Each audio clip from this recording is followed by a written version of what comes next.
नमस्कार, आप देख रहे हैं न्यूज़ 24 5 की पंचायत में आपका स्वागत है। आपके साथ मैं हूं प्रत्युष खरे। 20 दिन से लापता जेएनयू का छात्र नजीब अहमद कहां है? जेएनयू से लेकर केंद्र सरकार तक किसी के पास इस सवाल का कोई जवाब नहीं है। लेकिन इस मसले पर सियासत फिर से तेज हो गई है। 20 दिन बाद दिल्ली के सीएम अरविंद केजरीवाल इस घटना को लेकर उठ खड़े हुए हैं। केजरीवाल ने नजीब के बहाने बीजेपी की केंद्र सरकार को आड़े हाथों लिया है। केजरीवाल ने जेएनयू में हुई सद्भावना सभा में छात्रों के बीच मोदी सरकार पर जमकर निशाना साधा। केजरीवाल ने छात्रों से आंदोलन को जेएनयू से बाहर इंडिया गेट पर ले जाने का आह्वान किया। लेकिन 5 की पंचायत में आज हमारा सवाल यही है कि 20 दिन से लापता जेएनयू का छात्र नजीब अहमद कहां है? साथ ही नजीब की जंग में केजरीवाल क्यों कूद गए हैं? इससे पहले कि अपने खास मेहमानों के साथ चर्चा की शुरुआत करें, एक छोटी सी रिपोर्ट देखिए। 20 दिन बाद भी जेएनयू से लापता हुए छात्र नजीब अहमद का कोई सुराग नहीं है। लेकिन इस मसले पर कुछ वक्त के लिए ठंडी पड़ी सियासत एक बार फिर गर्मा गई है। दिल्ली के सीएम अरविंद केजरीवाल भी नजीब की जंग में कूद पड़े हैं। गुरुवार शाम को नजीब के मसले पर जेएनयू में सद्भावना सभा का आयोजन किया गया।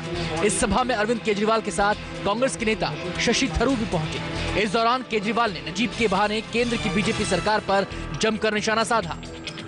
अब इस देश के अंदर एबीवीपी की, आरएसएस की, भाजपा की गुंडागर्दी चलेगी और जो इस गुंडागर्दी के खिलाफ आवाज उठाएगा उसको बख्शा नहीं जाएगा। नजीब अहमद के मसले पर केजरीवाल ने बीजेपी को जमकर खरी खोटी सुनाई। केजरीवाल ने छात्रों से आह्वान किया कि नजीब की लड़ाई को जेएनयू से बाहर लेकर जाना होगा और इंडिया गेट पर आंदोलन करना होगा। कांग्रेस नेता शशि थरूर ने भी केजरीवाल के बयान पर सहमति जताई। एक व्यक्ति गायब हो गया इस कैंपस से और 20 दिन तक कोई ऑफिशियल जांच अब तक नहीं देखा, कोई रिजल्ट नहीं देख पाया, तो कैंपस के बाहर ही जाना पड़ेगा। तो इसलिए जो केजरीवाल साहब ने कहा, मैं सहमत हूँ। केजरीवाल के बयान पर केंद्रीय गृह राज्य मंत्री हंसराज अहीर ने पलटवार किया है। ये जो बाहरी लोग जाते हैं, राजनेता बोल के अपने आप को राजनीति करते हैं, तो मुझे लगता है कि सामाजिक गुनाह कर रहे हैं लोग। केजरीवाल के इस दाव के बाद नजीब अहमद का मुद्दा एक बार फिर सुर्खियों में है। लेकिन 5 की पंचायत में आज का सवाल यही है कि आखिर 20 दिन बाद भी कहां है जेएनयू का लापता छात्र नजीब? दूसरा सवाल ये कि नजीब की जंग में क्यों कूदे केजरीवाल? अमित कुमार के साथ ब्यूरो रिपोर्ट, न्यूज़ 24। इसी पर हम चर्चा करेंगे। अपने खास मेहमानों से आपको मिला दें। हमारे साथ है एलन राव साहब, पूर्व डीसीपी हैं दिल्ली के, अमृता नेता है एआईएसएफ की, और सौरभ शर्मा जेएनयू में एबीवीपी के पूर्व संयुक्त सचिव रह चुके हैं, दिलीप पांडे साहब आम आदमी पार्टी के प्रवक्ता। दिलीप जी, सबसे पहले मैं आपके पास आना चाहूंगा। 20 दिन से नजीब अहमद लापता है। वाकई में यह चिंता की बात है और हर किसी के लिए चिंता की बात होनी चाहिए कि आखिर एक छात्र एक यूनिवर्सिटी के कैंपस के अंदर से कैसे गायब हो गया और 20 दिन के बाद भी पुलिस उसका सुराग तक नहीं लगा पाई। लेकिन जो सबसे बड़ा आरोप केंद्रीय गृह राज्य मंत्री हंसराज अहीर ने लगाया कि कुछ बाहरी लोग, कुछ पॉलिटिकल पार्टियां यूनिवर्सिटी कैंपस में आकर राजनीति चमका रही हैं और छात्रों को पढ़ाई लिखाई छोड़कर आंदोलन के लिए उकसा रही हैं। दिलीप जी।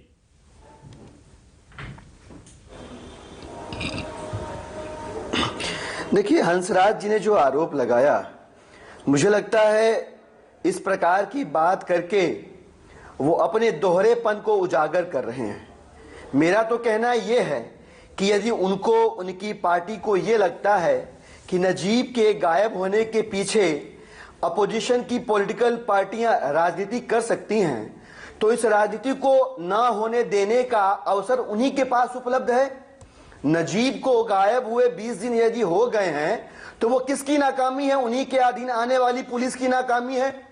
अगर अरविंद केजरीवाल, शशि थरूर या और कोई भी व्यक्ति नजीब के गायब होने के मुद्दे पर राजनीति कर रहा है तो महोदय, आप ही की सरकार है, आप ही की जांच एजेंसियां हैं, आप उनके राजनीति करने के प्रयास को विफल कर दीजिए और एड़ी चोटी का जोर लगाकर आप उनको गिरफ्तार कर लीजिए। आपकी मध्य प्रदेश की पुलिस इतनी चाक चौबंद है कि तथाकथित सिमी के आतंकवादियों को 8 घंटे में गिरफ्तार कर लेती है। यहां 20 दिन गुजर जाने के बाद नजीब का पता नहीं लगा पा रहे हैं आप लोग। शर्म है कि नहीं? चुल्लू भर पानी है कि नहीं? बोलने से पहले ये सारी चीजें उनको बीजेपी तो सवाल, जिस बात का वो आरोप लगा जी, बीजेपी तो ये भी सवाल उठा रही है कि 20 दिन के बाद अरविंद केजरीवाल को और आम आदमी पार्टी को नजीब की याद क्यों आई? पहले क्यों नहीं आई? जी, देखिए, राहत इंदौरी साहब का एक बहुत बेहतरीन शेर है कि अब कहां ढूंढने जाओगे कातिल हमारे, हमारे कत्ल का इल्जाम हम ही पे रख दो। यही आलम हो चला है भारतीय जनता पार्टी का। हकीकत बताएं, नजीब जब गायब हुआ, शोक संतप्त परिवार के साथ जो है हम सब शामिल थे उनके दुख में, लेकिन यही डर था जो आज आप कह रहे हैं कि हम इसमें अगर तुरंत कूदें तो ये भाजपा वाले फिर ढपली लेके चीखना शुरू कर देंगे कि ये राजनीति कर रहे हैं, राजनीति कर रहे हैं। हमारे लिए प्रथम वरीयता ये थी कि वो बच्चा मिलना चाहिए जिसकी मां 20 दिन से अपनी आंखों में तलाश लेकर घूम रही है, जिसकी बहन चीख पुकार रही है कि मेरा भाई कहां से वापस लाया जाए, वो उसका मिलना बड़ी बात थी। अब जबकि वो नहीं हो रहा है और प्रशासन की विफलता खुल के सामने आ रही है और यह स्पष्ट हो गया है कि ये राजनीतिक कारणों से नहीं हो रहा है, निश्चित रूप इससे पहले कि मैं दोनों छात्र नेताओं के पास जाऊं, मैं रुक करता हूं एल एन राव साहब का, पूर्व डीसीपी रह चुके हैं दिल्ली के, और आम आदमी पार्टी का अरविंद केजरीवाल का एक बड़ा आरोप है कि दिल्ली पुलिस जो है वो मोदी सरकार के इशारे पर चल रही है, इसलिए नजीब के मसले को दबाया जा रहा है, छिपाया जा रहा है। दरअसल में पता है कि नजीब है कहां। आपको ऐसा लगता है एल एन राव साहब कि दिल्ली पुलिस किसी प्रेशर में, किसी पॉलिटिकल दबाव में काम कर रही है या करती है? प्रत्युष जी, देखिए, ऐसा जो आरोप है ये सरासर निराधार है। कभी भी दिल्ली पुलिस ने कभी प्रेशर में आकर काम नहीं किया। इंडिपेंडेंटली दिल्ली पुलिस ने सारे काम, पीछे आप पूरी हिस्ट्री उठा के देखें दिल्ली पुलिस की, कभी भी कोई भी काम किसी प्रेशर में नहीं किया। और ये जो केस है नजीब स्टूडेंट का गायब होने का केस है, निहायत ही वास्तव में ही बहुत सीरियस मामला है और इसको दिल्ली पुलिस ने वैसे ही शुरू से सीरियसली लिया गया है। इसमें एसआईटी का गठन हो चुका है, स्पेशल इन्वेस्टिगेशन टीम बन चुकी है और इसमें रिवार्ड जो अनाउंस किया वो भी किया जा चुका है और जितने पैरामीटर। लेकिन एक सवाल तो उठेंगे ना कि 20 दिन 21 दिन हो गए, पुलिस एक सुराग तक नहीं लगा पाई। ठीक बात है, छात्र है कहां? देखिए, पुलिस के पास जो डिसाइडेड पैरामीटर्स हैं, कैसे उसको किसी एक आदमी को, नॉट ओनली फॉर नजीब, किसी भी और आदमी को भी ढूंढने के एक निश्चित किए हुए पैरामीटर्स हैं, उन पैरामीटर्स पे दिल्ली पुलिस काम कर रही है। और खास तौर से इसमें क्योंकि इसको पॉलिटिसाइज किया जा रहा है, इस पे तो और ज्यादा गौर से भी काम किया जा रहा है। तो दिल्ली पुलिस, ऐसी कौन सी वजह है कि वो क्यों नहीं ढूंढेगी दिल्ली पुलिस? दिल्ली पुलिस को ढूंढने से तो दिल्ली पुलिस का काम आसान हो जाता है। तो ये कहना कि दिल्ली पुलिस जानबूझकर नहीं ढूंढ रही है, इस बात से मैं बिल्कुल सहमत नहीं हूं। क्यों कि दिल्ली पुलिस को ढूंढने से तो दिल्ली पुलिस की वाहवाही होगी और ना ढूंढने से इनकी बदनामी, जैसे आप खुद कह रहे हो 20 दिन से नहीं मिल रहा, तो बदनामी थोड़ी दिल्ली पुलिस अपने आप ये कह रहे हैं कि खुद दिल्ली पुलिस के ऊपर भी इस वक्त प्रेशर है कि वो जल्द से जल्द ढूंढकर छात्रों को सामने लाए। प्रेशर जरूर है, लेकिन किसी पॉलिटिकल प्रेशर या किसी दबाव में, किसी के दबाव में आके किसी को ना ढूंढना, यह बिल्कुल गलत बात। दिलीप जी, मैं आपके पास आऊंगा, और भी मेहमान हमारे साथ। अमृता, आपको भी लगता है कि इसको पॉलिटिसाइज किया जा रहा है, इसको राजनीतिक रंग देने की कोशिश की जा रही है? सबसे पहले तो मैं ये कहना चाहूंगी कि ये बहुत दुखद है, ये बहुत ज्यादा दुखद है किसी कैंपस से किसी स्टूडेंट का गायब होना। बिल्कुल, ये बहुत दुखद है। दूसरी बात कि राजनीति करना या ना करना ये कौन डिसाइड करता है? किस विषय पे राजनीति करनी चाहिए? किसान को राजनीति नहीं करनी चाहिए, महिलाओं को नहीं करनी चाहिए, स्टूडेंट को नहीं करनी चाहिए, तो ये हमारे सत्ता में बैठे लोग बताएं कि किसको राजनीति करनी चाहिए। एक स्टूडेंट गायब होता है कैंपस से और वहां पे अगर कोई प्रोटेस्ट होता है, अगर कोई बात होती है, अगर कोई डिबेट होता है, तो वहां राजनीति करने लगे हैं लोग। ये कहना कहां तक उचित है? बिल्कुल राजनीति करेंगे। पॉलिटिकल पार्टियां आकर कहें यूनिवर्सिटी कैंपस में छात्रों को कि आप अब यहां से निकलिए और बाहर चलिए इंडिया गेट पर, वहां पर चलकर आप इस पर एक मूवमेंट चलाइए, आंदोलन चलाइए, तो आपको लगता है ये ठीक है?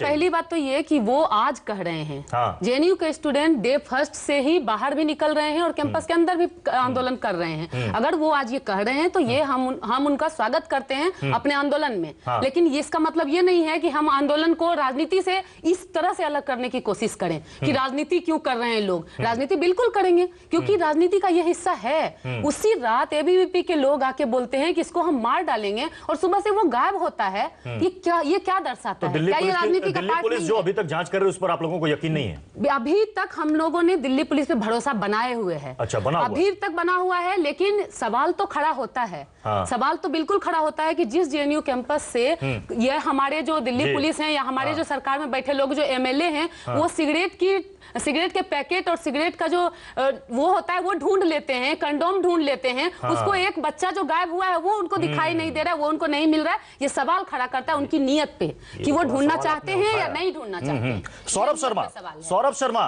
बहुत आरोप लगे एबीवीपी पर। आरोप यह भी लगा कि उस रात एबीवीपी के छात्रों ने मारपीट की थी नजीब के साथ, वहां वार्डन भी मौजूद थे, लेकिन पुलिस ने जो कंप्लेंट दर्ज की उसमें एबीवीपी के किसी छात्रों का नाम तक नहीं था। बार बार एबीवीपी का नाम इसमें सामने आ रहा है। और इससे पहले भी आप हमारे साथ एक डिबेट में आए थे और आपने कहा कि ऐसा लगता है कि ये खुद नजीब जो है वो जाकर छिप गया है, खुद इसको लेफ्ट विंग के छात्र संघ ने इसको वहां पर छिपा दिया है, वो छिपकर इस मामले पर एक नया राजनीति करने की कोशिश कर रहा है। सौरभ, हमारा जेएनयू का एबीवीपी डेलीगेशन दिल्ली पुलिस के कमिश्नर से मिला है और दिल्ली पुलिस कमिश्नर पूरे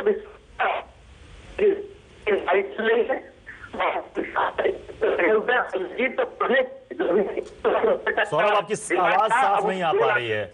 सौरभ, हम आपसे दोबारा जुड़ेंगे, शायद कुछ तकनीकी समस्या, आपकी आवाज साफ नहीं आ पा रही है। दिलीप पांडे जी, ये बताइए कि अब इस मसले पर होना क्या चाहिए? क्या छात्र अंदर रहकर अपनी आवाज उठाए या फिर पढ़ाई लिखाई छोड़कर बाहर निकल जाए और एक बड़ा आंदोलन खड़ा करें? क्या होना चाहिए दिलीप जी? देखिए, क्या होना चाहिए इस पे बात करने से पहले यह समझना होगा कि ये हो क्या रहा है, चल क्या रहा है जी। इसको ठीक तरीके से समझना सही पृष्ठभूमि में बहुत आवश्यक है। चल ये रहा है प्रत्युष जी कि भारतीय जनता पार्टी की सरकार को विरोध पसंद नहीं है और हर वो संस्थान, हर वो इंस्टीट्यूशन जहां पे विरोध मुखर हो सकता है, प्रखर हो सकता है, एक एक करके भारतीय जनता पार्टी उन संस्थानों को निशाना बना रही है अपने पिट्ठुओं के जरिए, चाहे मसला एफटीआई का हो, चाहे एमयू का हो, चाहे जेएनयू का हो। कमोबेश चूंकि स्वतंत्र विचारधाराओं के छात्र जेएनयू में रहे हैं, एक इतिहास रहा है अपनी अपनी राजनीतिक विचारधाराओं को लेकर आगे बढ़ने का। जेएनयू उस लिस्ट को टॉप करता है, इसलिए शुरू से भाजपा के इशारे पे जेएनयू के अंदर अब विवाद होते रहे हैं, लड़ाइयां होती रही हैं। छोटे मोटे विवादों से यह लड़ाई आगे बढ़ गई और अब जान पे आ बन पड़ रही है, ऐसी स्थिति आ चुकी है।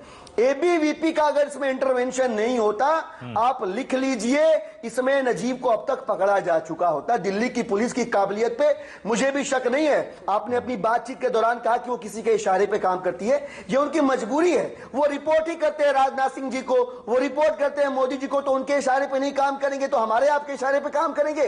तो ये उनकी प्रशासनिक और संवैधानिक वैधानिक बाध्यता है कि अपने मातहतों की बात क्या ये मजबूरी है जो दिलीप जी कह रहे हैं? उनको रिपोर्ट करते हैं, उनकी बात सुने वो।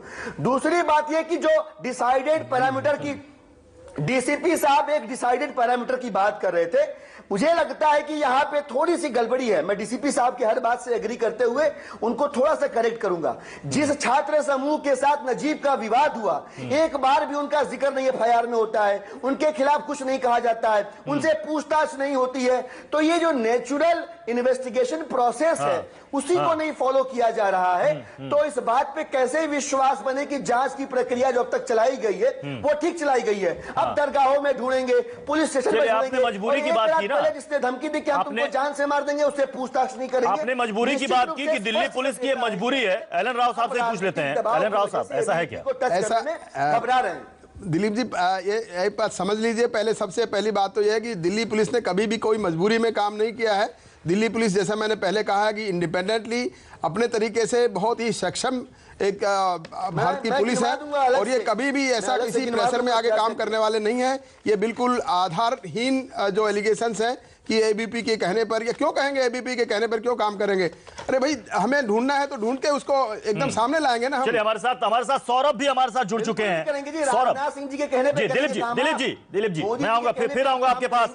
देखिए सौरभ, ये बताइए कि जो बड़ा आरोप लग रहा है एबीवीपी पर, और दिलीप जी ने भी बताया कि देखिए इस मसले पर चूंकि एबीवीपी इन्वॉल्व है, इसलिए अब ये दिल्ली पुलिस की भी मजबूरी है। देखिए, सबसे पहले तो पूरे देशवासियों को बता देना चाहता हूं कि जो लड़ाई हुई थी वो दो छात्रों के बीच में हुई थी, वहां एबीवीपी नहीं था। एबीवीपी तब आया जब एबीवीपी पे आरोप लगाया गया कि एबीवीपी नजीब को गायब किया है। दूसरी बात कि वहां पे जेएनयू प्रेसिडेंट जो कि आयशा से हैं, उस कमेटी में थे जिसमें वार्डन ने फैसला लिया था कि नजीब ने थप्पड़ मारा है और नजीब ने खुद अपने आप को स्वीकार किया था। उसका रूममेट कासिम ने स्वीकार किया था कि हाँ, इसने थप्पड़ मारा, इसलिए उसको 21 अक्टूबर तक समय दिया गया था कि आप हॉस्टल को बाहर छोड़िए। अभी मैं अपडेट देना चाहता हूं कि अभी हम लोग का डेलीगेशन टीम दिल्ली पुलिस से मिलकर आया है, जहां पे दिल्ली पुलिस के कमिश्नर ने खुद बताया कि जो जिनकी भी सारी जो उनकी जांच पड़ताल चल रहा है वो काफी है, उनके आला अधिकारी लगा दिए गए हैं नजीब के मामले में, और साथ साथ जो 1 लाख रुपए तक का इनाम था उसे 2 लाख रुपए कर दिया गया है। तो देखिए हमें तो लेकिन बात समझ में नहीं आ रही है, 50,000 से 1 लाख, 1 लाख से 2 लाख, 2 लाख से फिर हो सकता है आगे चल के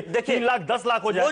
पुलिस को एक छात्र के बारे में सुराग लगाने इतना वक्त क्यों लग रहा है? लेकिन सबसे बड़ा सवाल उठता है कि जिस तरीके से कल केजरीवाल 20 दिन बाद बहुत एक्टिव हुए हैं, और कल केजरीवाल ने खुद बोला है कि 2 दिन में नजीब वापस आ जाएगा, तो 1 दिन हो गए हैं, अब केजरीवाल 1 दिन बचा और हुआ है, आखिर वो उसको छुपा के जिस तरीके से वो अपनी पॉलिटिक्स कर रहे हैं, और क्या जेएनयू अब इन लोग के लिए अड्डा बन गया है जहां पे वो आके एबीवीपी ने तो ये भी आरोप लगाया कि नजीब खुद छिप गया है, उसे छिपाया गया, साजिश की गई है। देखिए जिस तरीके से पूरे मामले को उमर खालिद जैसे देशद्रोही जो क्या कहते हैं उस कैंपस में 2 महीने से शांत थे, जब से नजीब क्या कहते हैं उस रात में मारपीट हुई है, उस लगातार उसके साथ था, और उसको वहां पे गायब करने वाले में से तमाम यही जेएनयू एसयू और वहां के वामपंथी प्रोफेसर, वहां के वामपंथी संगठन है, क्योंकि इन लोगों को जेएनयू में अपनी राजनीति ये लोग खो बैठे हुए हैं, इनको सारा कुछ चाहिए। अगर एक बारगी मैं आपकी इस बात को मान लूं, जैसा कि आप कह रहे हैं कि इनको छिपाया गया है, तो इसका मतलब कि दिल्ली पुलिस भी साजिश में शामिल है। देखिए 9 फरवरी के बाद उमर खालिद और अनिर्बान को दिल्ली पुलिस कश्मीर तक खोज आई थी, लेकिन वहां नहीं मिला कहा जेएनयू के ही वामपंथी प्रोफेसर के घर में। अब आप इस पे बताइए कि कहां छिपा के रखे हैं। मेरे हिसाब से अगर अगले आने वाले कुछ दिनों में जेएनयू में चप्पा खोजा जाए, वहां के वामपंथी प्रोफेसर के घरों में खोजा जाए, मेरा पूरा भरोसा है कि नजीब वहीं से मिलेगा। ये बहुत दुखद है सौरभ, सबसे बड़ी बात कि आप कैंपस में जेएनयू एसयू के ऑफिस बेरर रह चुके। नहीं, हम रह चुके हैं, जब 9 फरवरी घटना हुई तब भी हम रह चुके हैं। आप लोग जिस तरीके से वहां पे कैंपस में माहौल खराब कर दिए, आपके खिलाफ कोई बोलता है तो आप अगर आपके खिलाफ कोई बोलता है तो आप उसे आप अपने प्रोफेसरों द्वारा मिलके उसका सुनने की प्रवृत्ति आपकी है नहीं। गलत बोलिए, आप बुरी बात सुनिए, गलत मत बोलिए, सही बोलिए, गलत मत बोलिए। सही बोलेंगे, पूरे देशवासी सुन रहा है। आप पंपलेट में लिख सौरभ आपने कहा ना कि आप लोगों का एक डेलीगेशन अभी दिल्ली पुलिस से मिलकर आ रहा है, तो आप जो बात यहाँ पर कह रहे हैं, ये बात तो आपको वहां पर कहनी चाहिए। हम लोगों ने कैंपस में आकर के एक प्रोफेसर के घर में जाकर के हम लोगों ने सारी बात रखी है वहां पे, पुलिस कमिश्नर ने सारी बात रखी है। उन्होंने बोला कि आप और इन्फॉर्मेशन, क्योंकि आप वहां के छात्र हैं, आप लोग और इन्फॉर्मेशन दिया। उन्होंने पूरे छात्रों को बोला है कि जितना भी इन्फॉर्मेशन मिले कैंपस बोला है वो वहां खोजने के लिए आगे तत्पर होंगे। उन्होंने पूरा भरोसा दिलाया है।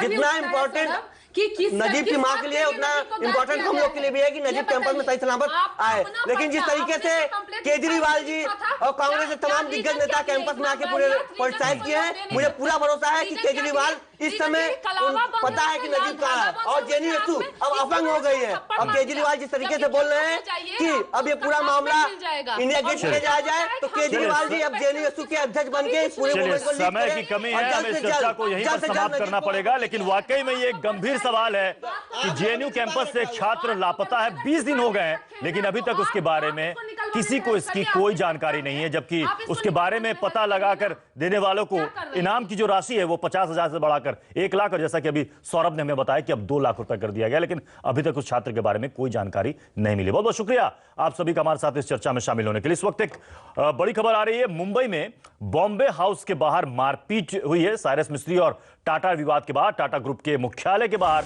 पत्रकार और कैमरामैन कवरेज के लिए इकट्ठा हुए तो उनके साथ वहां पर मारपीट की गई। इस वक्त ये बड़ी खबर, ये देखिए तस्वीरें मारपीट की।